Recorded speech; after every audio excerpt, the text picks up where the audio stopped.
أوديكم اليوم المطبخ المغربي.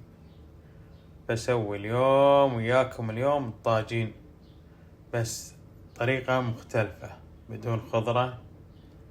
راح تشوفون شلون الطريقة. حلو، وايد حلو، لذيذ لذيذ، راح إن شاء الله يعجبكم. عندي هني الدياية قطعتها هذا الشكل، سويتها على أجزاء. وعندي البصل على شرايح، 3 بصلات سويت. وعندي هني ماي وزعفران، وعندي ثوم، ليمون، ملح، بقدونس. عندي هني الزبيب، زيت الزيتون، الليمون، عسل.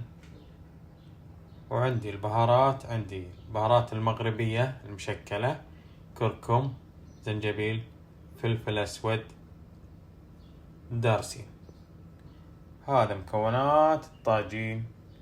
راح تشوفونها على طريقة غير مختلفة عن أول اللي كنت أسويهم. أول شي نزل زيت الزيتون، نزل شوية بصل، وراح أرد الدياي كذي.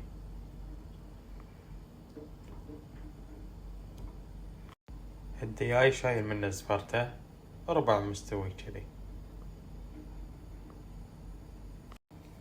نزل الثوم،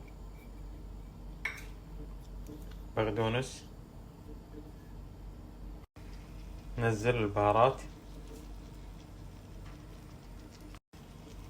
أملحهم.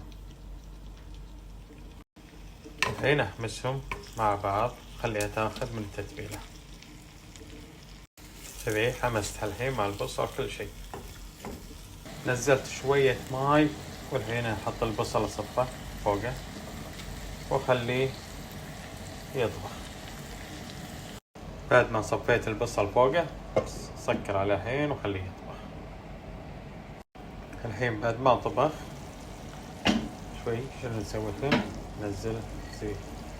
وعندكم الطاجين لازم كل شوي يكون عليه عشان لا ينشف، تنزلون الماء، تنزلون شوية على الأطراف الماء. بعد ما صفيت حطيت الماي الزعفران والعسل، قفشة عسل فوقه، وحطيت الدارسين. خلاص كذي، سكر عليه وخليه كم دقيقة. وهذا الطاجين وجاهز. طاجين لذيذ وحلو، بالبرتقال والليمون والعسل والزبيب، شغل عدل.